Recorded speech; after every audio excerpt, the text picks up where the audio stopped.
नमस्कार, KP news 24/7 में आपका स्वागत है। मैं हूं आयुषी विजयवर्गीय आपके साथ। तो चलिए खबरों के सफर की शुरुआत करते हैं और सबसे पहले एक नजर हेडलाइंस पर। नूर शिक्षण संस्थान में साल 2023-24 का फ्रेशर्स डे मनाया गया। CWMA को हमारी याचिका पर विचार करने के लिए कहें, सीएम सिद्धरामैया ने शेखावत से कहा। कर्नाटक ने सतर्कता बढ़ा दी, बर्ड फ्लू के डर से सीमावर्ती जिलों को हाई अलर्ट पर रखा गया।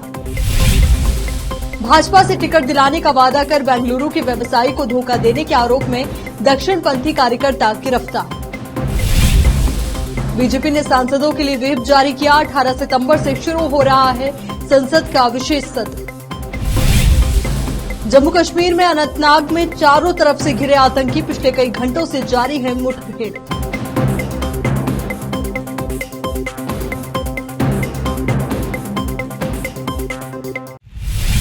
अब देखते हैं समाचार विस्तार से। नूर शिक्षण संस्थान में साल 2023-24 का फ्रेशर्स डे मनाया गया।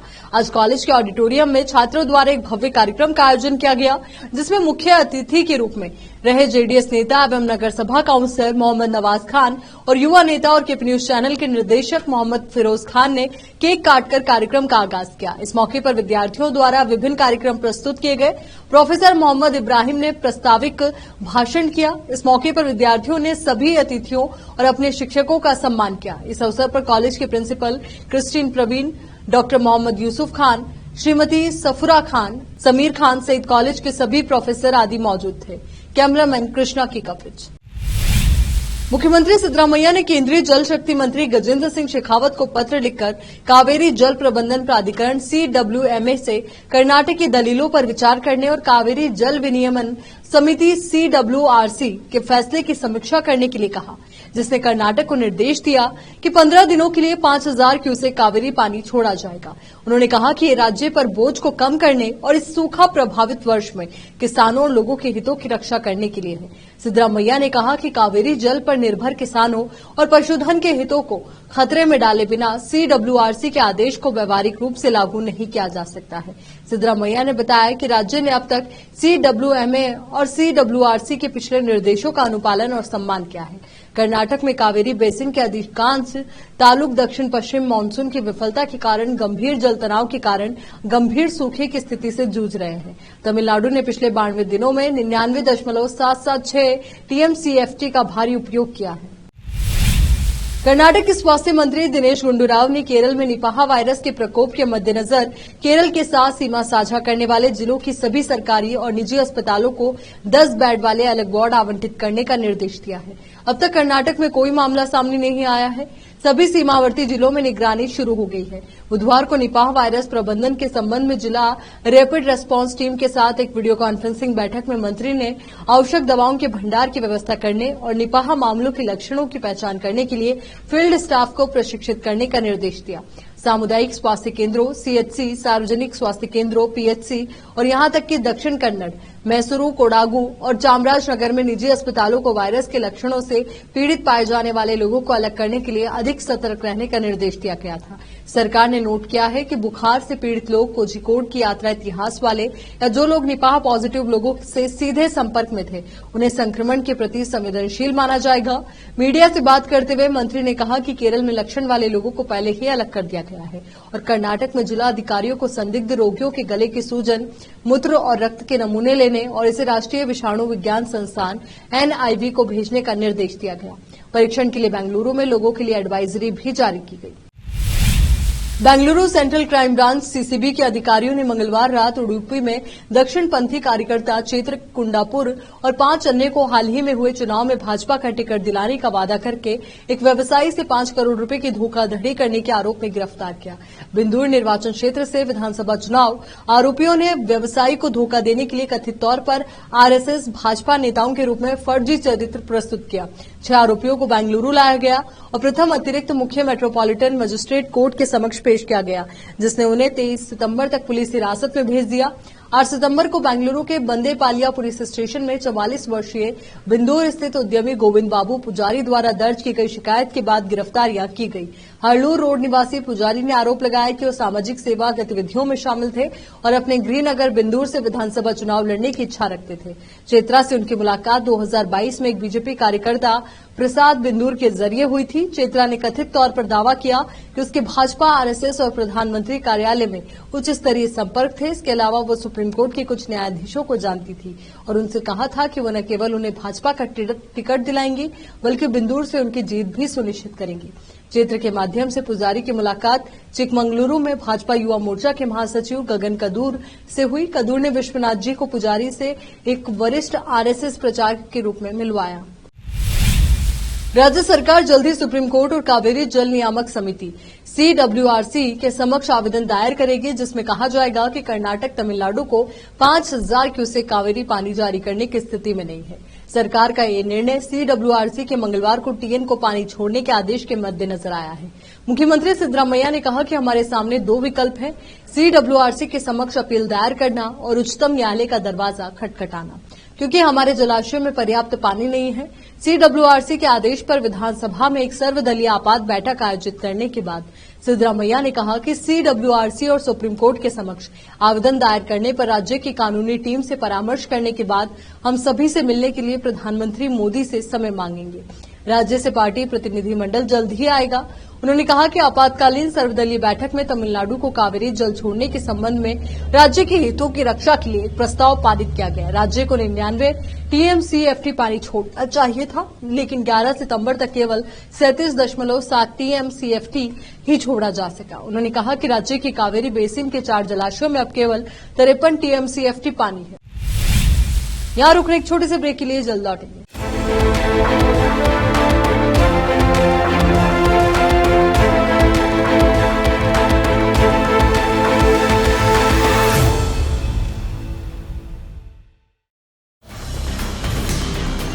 हिंदुस्तान के हर कोने में हम हैं मौजूद।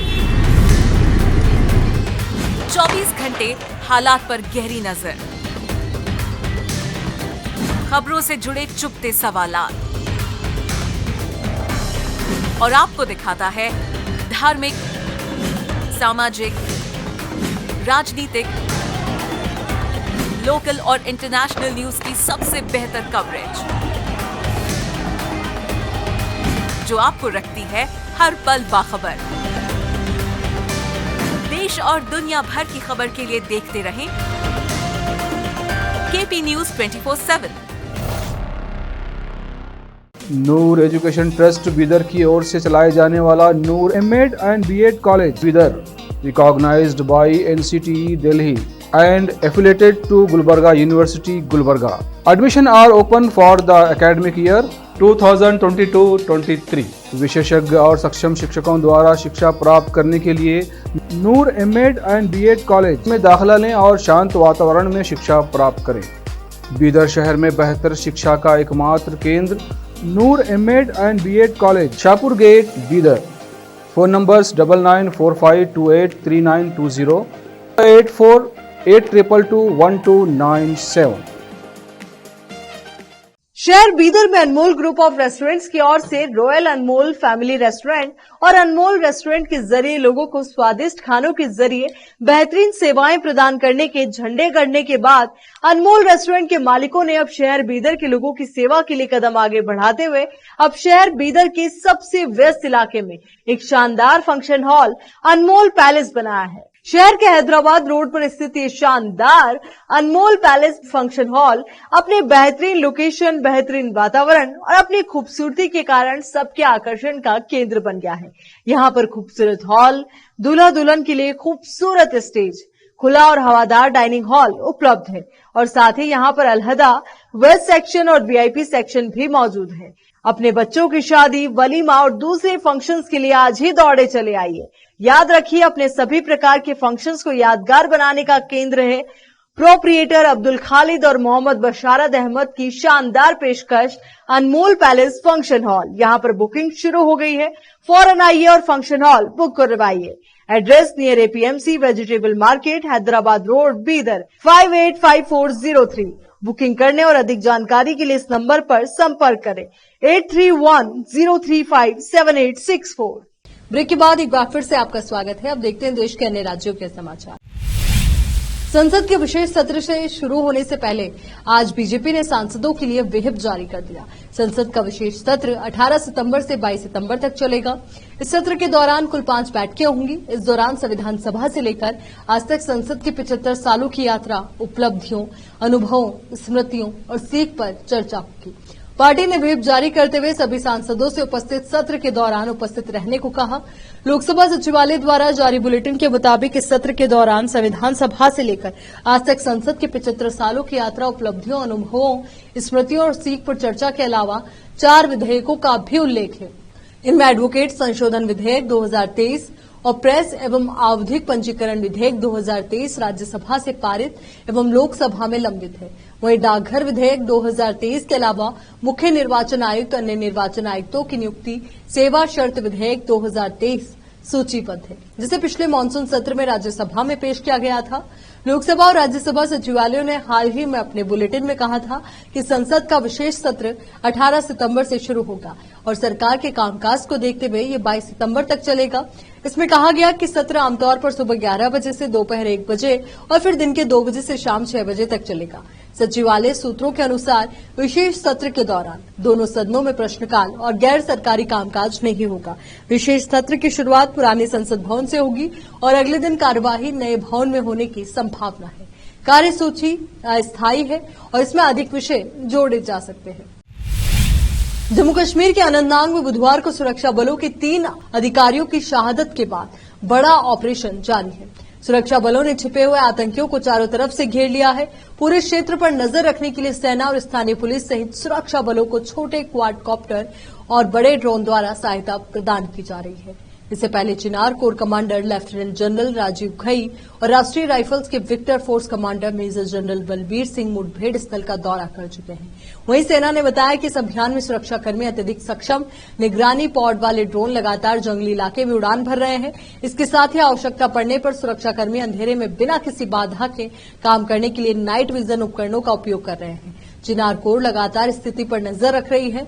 बता दें कि बुधवार को जिले में सुरक्षा बलों और आतंकियों के बीच चल रही मुठभेड़ में भारतीय सेना के कर्नल मनप्रीत सिंह, मेजर आशीष धोने और जम्मू कश्मीर पुलिस के डीएसपी हुमायूं भट्ट शहीद हो गए थे। विशिष्ट खुफिया जानकारी के आधार पर इलाके में आतंकवादियों की तलाश के लिए निकले सेना के अधिकारी सामने से जवानों का नेतृत्व कर रहे थे। दिल्ली सरकार ने सर्दियों में होने वाले प्रदूषण पर काबू पाने के लिए अभी से काम करना शुरू कर दिया है। दिल्ली के पर्यावरण मंत्री गोपाल राय ने आज प्रेस कॉन्फ्रेंस करके आने वाले खतरे से निपटने को लेकर अपना आगे का प्लान सामने रखा। गोपाल राय ने कहा कि दिल्ली के लोगों को जिस तरह से प्रदूषण का सामना हर साल करना पड़ता है, हमारी सरकार बनने पर युद्ध स्तर पर काम शुरू हुआ। चाहे प्रदूषण का कोई भी सोर्स हो, सरकार ने उस पर चौतरफा हमला किया, जिसका परिणाम है कि प्रदूषण में गिरावट दर्ज की जा रही है। गोपाल राय ने बताया कि PM10 में 42% और PM2.5 में 46% की कमी आई है।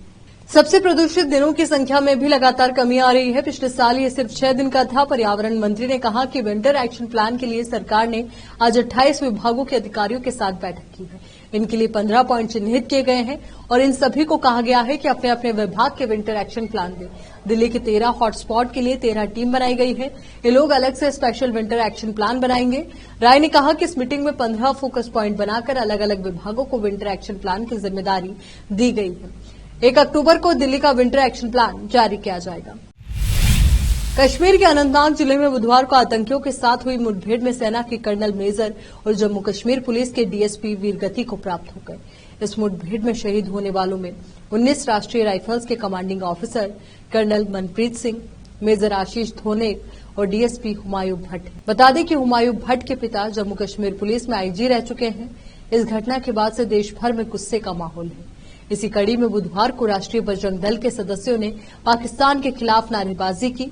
इस बाबत न्यूज एजेंसी पीटीआई ने बजरंग दल कार्यकर्ताओं का एक वीडियो शेयर किया है, जिसमें मोमबत्ती लेकर बजरंग दल के कार्यकर्ता अपनी नाराजगी जाहिर करते हुए पाकिस्तान के खिलाफ नारेबाजी कर रहे हैं। इस वीडियो में दिखाई दे रहा है कि राष्ट्रीय बजरंग दल के कार्यकर्ता हाथ में मोमबत्ती लेकर शहीद जवान अमर रहे और पाकिस्तान मुर्दाबाद के नारे लगा रहे हैं। बता दें कि अनंतनाग जिले के कोकोरेनाग इलाके में कुछ आतंकियों के छिपे होने की खबर थी। इसके बाद सुरक्षा बलों ने सर्च ऑपरेशन चलाया। इस दौरान आतंकियों ने सुरक्षा बलों पर फायरिंग शुरू कर दी। इस दौरान तीनों जवानों को गोली लग गई। हालांकि मुठभेड़ में 2 आतंकियों को सुरक्षा बलों ने मार गिराया। बता दें कि मनप्रीत सिंह इस सर्च ऑपरेशन का नेतृत्व कर रहे थे। मंगलवार की रात इस ऑपरेशन को शुरू किया गया था। मध्य प्रदेश में होने वाले विधानसभा चुनाव के लिए कांग्रेस भले ही उम्मीदवारों के नाम पर मंथन कर रही है, लेकिन लिस्ट जारी होने की प्रक्रिया पर फिलहाल ब्रेक लग गया है और इसकी वजह कथित तौर पर प्रस्तावित लिस्ट में कुछ विवादित नाम होना बताया जा रहा है। साथ ही नेताओं को जन आक्रोश यात्रा में आक्रोश दिखाने की आशंका सता रही है। राज्य में उम्मीदवार चयन के लिए पार्टी ने स्क्रीनिंग कमेटी बनाई है और इसका प्रमुख राजस्थान से नाता रखने वाले भंवर जितेंद्र सिंह को बनाया गया है। उसके अलावा 2 सदस्य पार्टी हाईकमान ने नियुक्त किए। उसके बाद 3 और राज्य के सदस्य अरुण यादव, अजय सिंह व सुरेश पचौरी को इसमें शामिल किया गया। इसके अलावा प्रदेश अध्यक्ष के तौर पर कमलनाथ, दिग्विजय सिंह, कांतिलाल भूरिया, कमलेश्वर पटेल इस समिति के हिस्से हैं। पार्टी सूत्रों की माने तो उम्मीदवार चयन के लिए कई सर्वे कराए जाने के दावे किए जा रहे हैं और इसी सर्वे रिपोर्ट के आधार पर उम्मीदवारी तय करने की बात हो रही है। पहले भोपाल में और फिर दिल्ली में लगातार 2 दिन स्क्रीनिंग समिति की बैठक हुई। इस बैठक में भी सर्वे रिपोर्ट के आधार पर उम्मीदवारी तय करने की बात हुई, तो कई नेताओं ने उस पर सवाल उठाए। साथ ही ये भी जानना चाहा कि आखिर इस सर्वे रिपोर्ट में किन लोगों के नाम सामने आए, मगर खुलासा न किए जाने पर कई सदस्य भड़क भी गए। यहाँ पर रुकते एक और छोटे से ब्रेक के लिए फौरन लौटेंगे।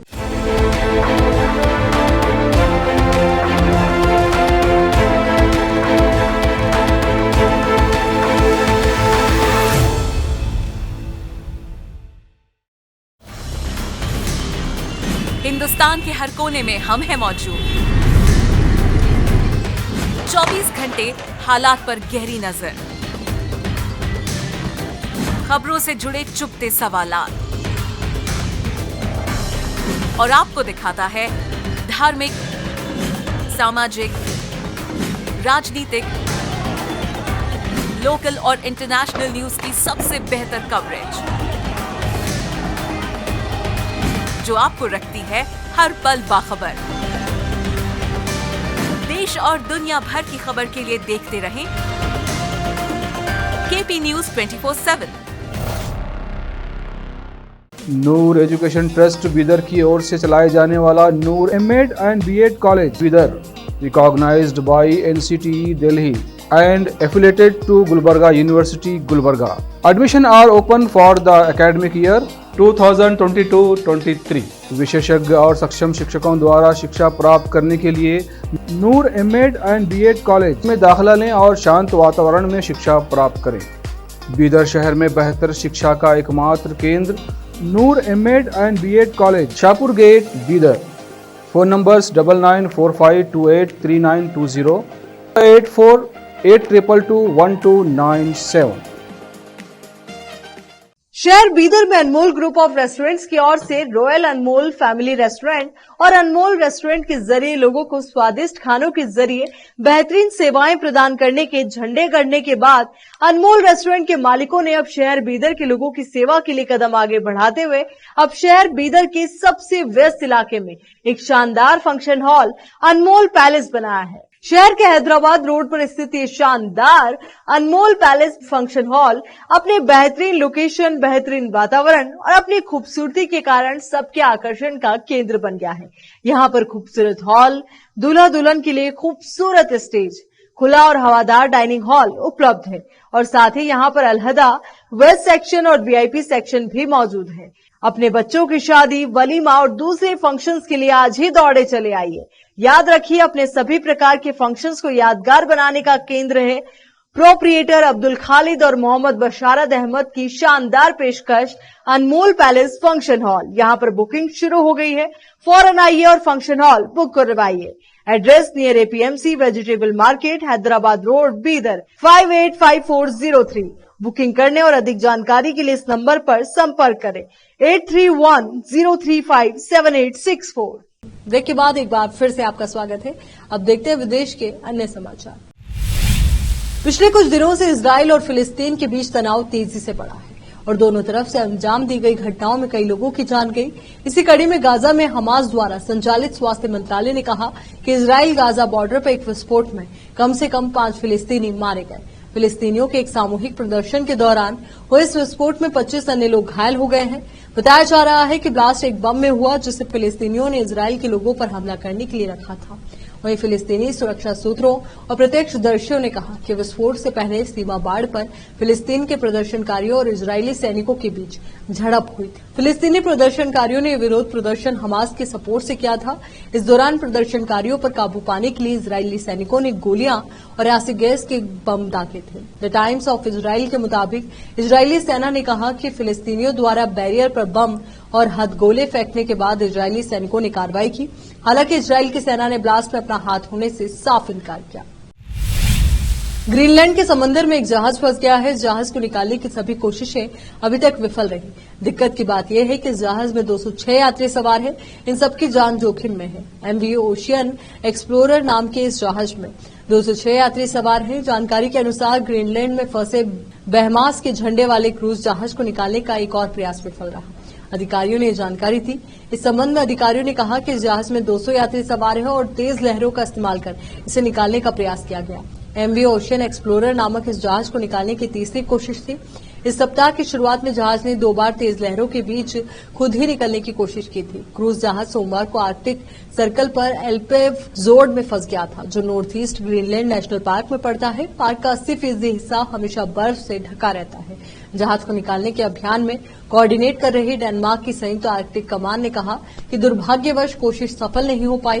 क्रूज जहाज ऑस्ट्रेलिया स्थित ऑरोरा एक्सपीडिशन द्वारा संचालित है और इस पर ऑस्ट्रेलिया, न्यूजीलैंड, दक्षिण कोरिया, यूनाइटेड किंगडम और संयुक्त राज्य अमेरिका के यात्री सवार। ऑस्ट्रेलियाई अखबार सिडनी मॉर्निंग हेराल्ड ने ऑस्ट्रेलिया के एक रिटायर्ड जोड़े स्टीवन फ्रेजर और जीनी हिल के हवाले से कहा कि क्रूज पर बहुत सारे अमीर वृद्ध जोड़े हैं और सब ठीक ठाक है। ये थोड़ा निराशाजनक है, लेकिन हम दुनिया के एक खूबसूरत हिस्से में हैं। अब एक नजर फिल्मी समाचारों पर। सोनपरी लग रही थी रेखा, फोटो खिंचवाने आया शख्स एक्ट्रेस ने लगाया प्यार से चाटा। अब देखते हैं समाचार खेल जगत के। टीम इंडिया का स्टार खिलाड़ी फिट, बांग्लादेश के खिलाफ मिल सकता है मौका। आखिर में देखते हैं समाचार बाजार के। नई नेक्सॉन फेसलिफ्ट में 6 एयरबैग, सभी बैठने वालों के लिए 6 point seat belt, ISO FIX यानी कि ISO फिक्स रेस्ट्रेंट्स और इलेक्ट्रॉनिक स्टेबिलिटी प्रोग्राम जैसी मानक सुरक्षा दी गई। चलिए एक बार फिर से नजर डालते हैं हेडलाइंस पर। नूर शिक्षण संस्थान में साल 2023-24 का फ्रेशर्स डे मनाया गया। CWMA को हमारी याचिका पर विचार करने के लिए कहें, सीएम सिद्धरामैया ने शेखावत से कहा। कर्नाटक ने सतर्कता बढ़ा दी, बर्ड फ्लू के डर से सीमावर्ती जिलों को हाई अलर्ट पर रखा गया। भाजपा से टिकट दिलाने का वादा कर बेंगलुरु के व्यवसायी को धोखा देने के आरोप में दक्षिणपंथी कार्यकर्ता गिरफ्तार। बीजेपी ने सांसदों के लिए व्हिप जारी किया। 18 सितंबर से शुरू हो रहा है संसद का विशेष सत्र। जम्मू कश्मीर में अनंतनाग में चारों तरफ से घिरे आतंकी, पिछले कई घंटों से जारी है मुठभेड़।